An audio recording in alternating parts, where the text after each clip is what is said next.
Guys, what's up? Thank you so much for watching Remotely Ed. It's Shri and welcome to a brand new video of 2021. Today I'm going to talk about the doctrine of Res Sub Judice, which is defined under the section 10 of Code of Civil Procedure. For your convenience, we have divided this video in 5 categories. First is meaning, what is the meaning of this doctrine. Second, the objective, that what's the objective behind this doctrine. Third, conditions, that what are the conditions attracting section 10. Fourth, inherent powers of the court to stay and section 10. And fifth one is what are the exceptions to this rule. And if you want to know some fun facts about about this doctrine of res sub judice, then keep watching this video till end. Now let's start with the meaning of the res sub judice. So the section 10 of Code of Civil Procedure 1908 provides for the doctrine of res sub judice. The expression res sub judice consists of two Latin terms, which is res and sub judice. Res means a thing or a matter, and sub judice means under consideration or pending judicial inquiry. Thus, the res sub judice means the pending adjudication or matter under the consideration. According to this doctrine, if a case is pending in a court, a new suit cannot be filed in the court for the same matter and among the same parties to suit. So, the section 10 of CPC reads, no court shall proceed with the trial of any suit in which the matter in issue is also directly and substantively in issue in a previously instituted suit between the same parties or between the parties under whom they or any of them claim litigating under the same title. Where such suit is pending in the same or any other court in India having jurisdiction to grant a relief claimed, or in any court beyond the limits of India established or continued by the central government and having like jurisdiction or before the Supreme Court. So the explanation of this is very easy, which is the pendency of a court, or sorry, the pendency of a suit in a foreign court does not preclude the court in India from trying a suit founded on the same cause of action. Thus, Section 10 lays down the rule of sub judice, which means that implies that where the same subject matter is pending in a court of law or as jurisdiction between the same party, the other court is barred to entertain the case so long as first suit goes on. And once the first suit is determined, the matters raised in the second suit will be res judicata by the region of decision in the prior suit. So, res judicata is, although different doctrine, we will be discussing this in the next video. So, now we will stick to the topic of res sub judice.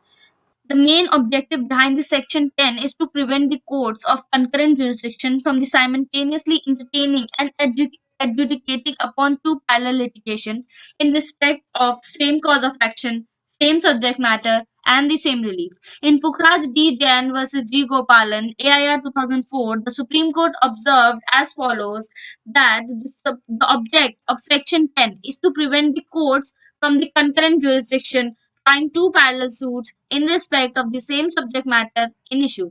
The section enacts merely a rule of procedure, and the degree passed in the contravention thereof is not a nullity. The policy of law is to confine the plaintiff to one litigation, thus obviating the possibility of two contradictory verdicts of the two courts of the competent jurisdiction.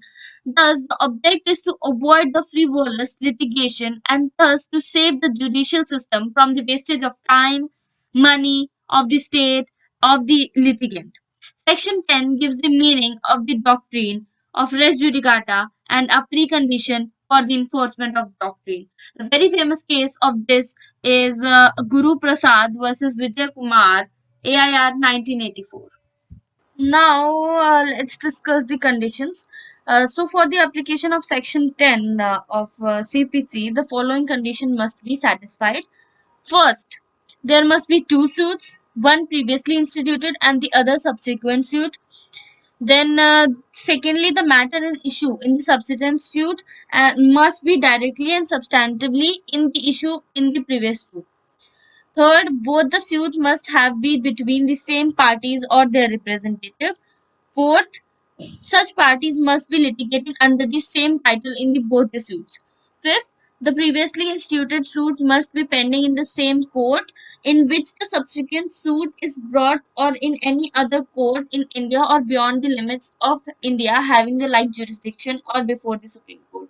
Sixth and the last is the court in which the previous suit is instituted must have jurisdiction to grant the relief claimed in the subsequent suit. It may be noted that Section 10 applies only to suits, not to the applications and complaint. The term suit in this section includes appeal as well. In this video, I have just covered the main headings of the conditions. I haven't elaborated the conditions because I think if I elaborate on all the conditions with a case law, it might increase the time of my video. That's why I've just outlined the conditions. So if you guys want more elaborated videos on the conditions of this doctrine of res sub judice, then do let me know in the comment section. As I've been using the word matter in issue from beginning of the video, now let's discuss the meaning of this particular word or phrase. What is a matter in issue means? So the word matter in issue means the entire matter in the controversy in the suit and not merely one of the several issues. In other words, identity of some of the issues in both the suits, it is not sufficient to attract this section. Thus, the fact the subject matter of the previous suit is overlapping with the subsequent suit will not attract the section where the earlier suit was for recovery of rent for a certain period and the subsequent suit is for recovery of rent for subsequent years and for injectment. The matter in issue in these two suits would not deem to be the same and the section 10 would not apply. The famous case in this regard is Sri Bhola Prasad versus Srimati Jagtata, which is the case of 1954. Now, moving towards the inheriting powers of the court to stay and Section 10, the provisions contained in Section 10 are mandatory and no discretion is left with the court. The order staying the proceedings in the subsequent suit can be made at any stage.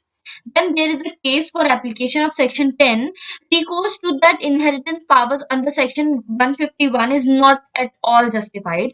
However, where the provisions of Section 10 do not strictly apply or the case is not covered by the Section 10, a civil court has a inherent power under Section 151 of the code to stay a suit if it is considered necessary to do in the interest of justice and in order to avoid unnecessary harassment to any of the parties.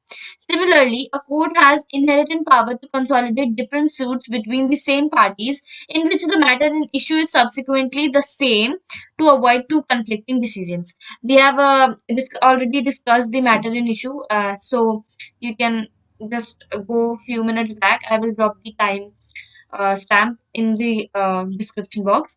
You can take it from there. Now moving towards the case of this. So in India Bank versus Maharashtra Cooperative Marketing Federation, AIR 1998, the court held that since the main purpose of Section 10 is to avoid two conflicted decisions, a court is in an appropriate case can pass an order of consolidate of both the suit. However, stay of suit cannot be sought by invoking inherent powers under Section 151, where there is a specific provision for that purpose. The famous case for this is ONGC versus Ganesh Prasad, AIR 1983. Now, moving forward to the exception to the rules of res sub judice. So, there are three exceptions in this rule. So, the first one is suit pending in a foreign court, second is interim orders, and third is summary suit.